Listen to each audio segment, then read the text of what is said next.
Good evening, ladies and gentlemen.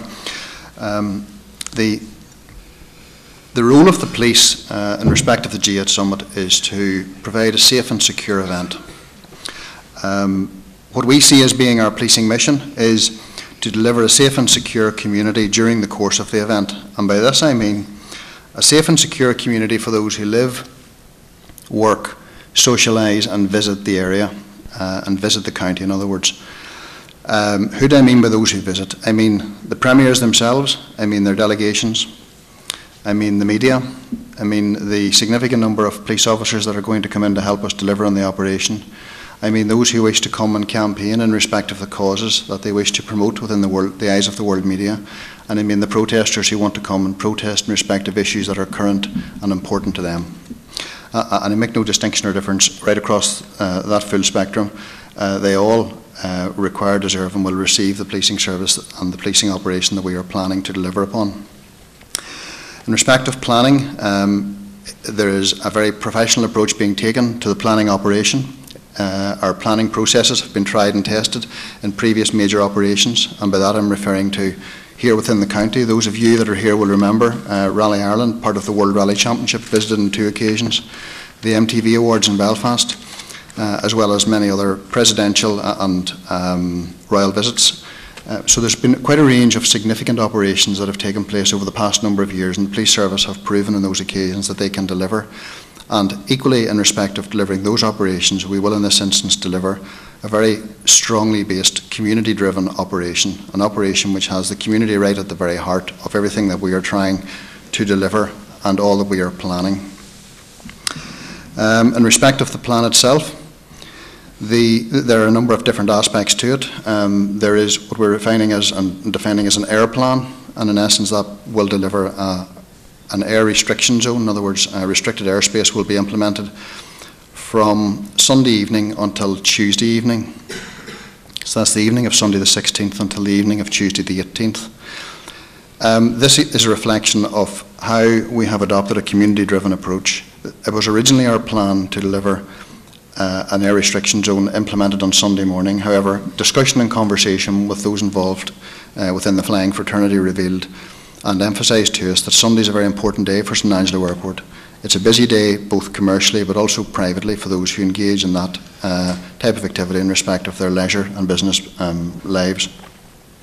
So accordingly that was taken account of, and we adjusted our plans to implement the restriction in the evening time. Equally so, there will be a marine plan which in effect will introduce the closure of part of the lower Lough Erne in around 10% of the waterway system. That closure will be implemented at Patrol Lock Gates, and it will cover down as far as Ross Point or Enniskillen Island. Equally so, we had plans to implement that closure relatively early on Sunday. However, recognising that it is Father's Day first of all, and we all know how important fathers are, also bearing in mind the fact that a lot of the boating fraternity, it's June, we're optimistic, we're hoping for good weather, and as such there will be people who will want to make use and spend time on the water.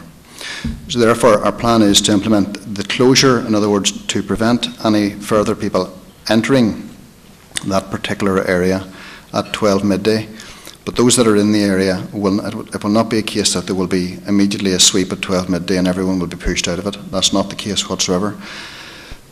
We are comfortable and planning to run the operation on the basis that those that are within the restricted area of the loch will, if you'll pardon the pun, drift out of the area between then and in around tea time or early evening.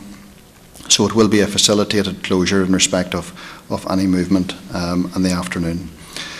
In respect of both those closures, access for emergency services is catered for within the operation. In other words, should the air rescue helicopter be required? Absolutely, that will be facilitated.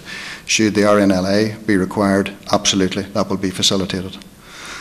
The other aspect of our planning involves a road closure and the traffic management plan in respect of trying to deliver an operation which will ease traffic where it requires to be eased and divert traffic where it requires to be diverted. There will be one road closure. The one road closure will be the Shore Road.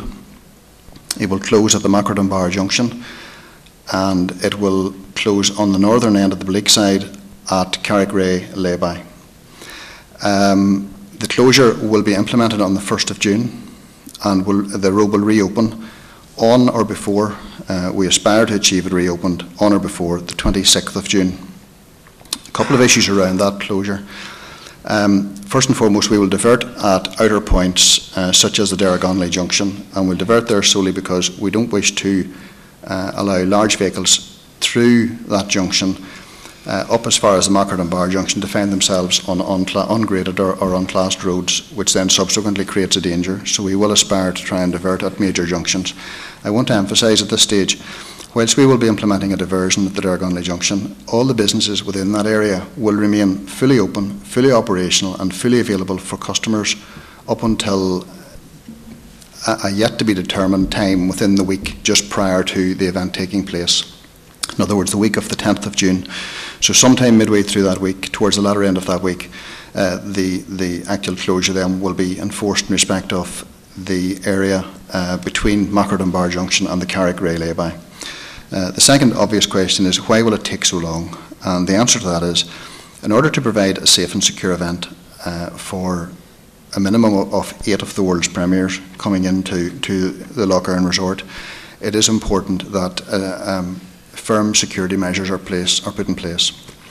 What will those firm security measures look like? They will involve the construction of a fence. Some of you may have seen reference to it in some of the media coverage that has been available in respect of the planning. The fence will be constructed, for a significant piece of it will be constructed along the shore road itself, and accordingly it's important and necessary for us to close the shore road in order to construct the fence. The closure of each end will be implemented at the latter stage once we require to close off the venue entirely. So I emphasise each end will remain open and accessible for people to use the businesses up until as close to the event as we possibly can, and I would encourage you to continue to go into that area and use those businesses where and when possible. The only other point that I think I need to make at this stage in respect of road closures is there will be a very well signposted diversion route. It is planned that in due course the signage for the diversion route will be as far out as Ballygolly roundabout on the eastern side. It will start on the Ballyshannon side of Belleek on the northern side, and it will start over at the west of the county inner boundaries with Leitrim in respect of traffic approaching from the west. We do hope to still facilitate and encourage people to come and visit the county up until that area of the county up until the firm road closure comes into effect. You will also have noticed, I am sure, an increased police presence over recent weeks and months. That has been proven to be required, proven to be useful and proven to be beneficial. If you have experienced some congestion and disruption because of it, I apologise. I'm sorry that has happened, but it has been proven to be necessary, and I thank you for your tolerance and for your patience, and I want to offer you reassurance that we will try and keep the disruption to an absolute minimum where possible. Having said all that, the level of police patrolling will continue at least as it is, and indeed may begin to increase slightly as we come closer to the event in question. I have been asked at other meetings, will there be permanent vehicle checkpoints? We aspire to a position where we don't need permanent vehicle checkpoints, but I need to emphasise it is a distinct likelihood, and if we need to resort to them, then I'm sorry, but we are going to have to resort to them.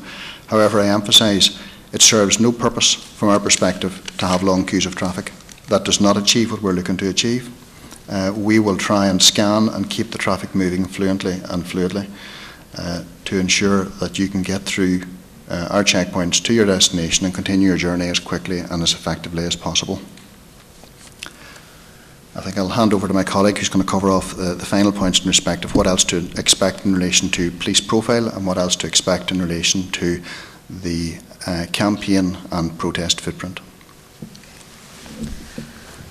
Thank you. Good evening, ladies and gentlemen. Protest is something which is attracting much discussion and speculation. Can I ask you to understand that a lot of what you're going to see over the period of the summit are campaign groups seeking to use the world's media who come along to this event. and they will want to promote their own good or worthy cause. I'm thinking of things like homelessness and poverty. What you see behind me at the minute is just simply a montage of a snapshot of the range of forms of campaign and protest. Equally, you will see protesters that will be peaceful and compliant. They may stand on the side of a road or on the street with a banner or a placard outlining their own particular cause or issue. And at this point, I think it's important to stress that the Police Service of Northern Ireland are a human rights compliant service. It's embedded into our policies and procedures, and as such, we will facilitate peaceful protest. You may also see peaceful but frustrating protesters who will not offer any violence, but may decide to sit down in the middle of a road or chain themselves to a railing or to a bridge in order to make their point. And finally, history and history of previous G8s would suggest that we may see a very small contingent of those who would seek to use violence for their own particular cause. That might be they may aspire to damage property, damage vehicles, or disrupt community life. They may try to cut down trees, break windows, damage cars, or force their way into the venue. That moves me on then to policing style. And the second slide again is just simply a montage of some of the kinds of policing style and tactics that you may see. We are planning folks for everything from a campaign group or somebody who's down to protest in the town, who may say hello to you in the street, to those who may seek to cause disorder and attack the venue or attack police. That means that you will see officers in yellow coats, as you would see any day of the week if you are in Enniskillen town. You will see liveried police cars, you will see Land Rovers, but in addition to that, you will also see officers in blue public order suits with public order equipment. You will see officers carrying baton guns, you will see dogs deployed, and also for the first time in Fermanagh, you will see the water cannon.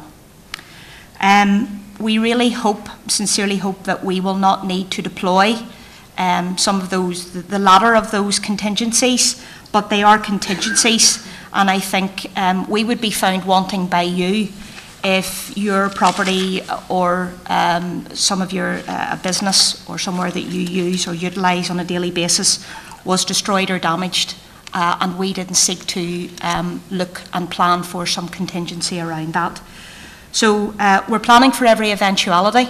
We hope not to use a lot of what I've discussed, and accordingly I would stress to you that we're planning for the worst, but sincerely aim to deliver the best possible policing operation that we can. So thank you very much.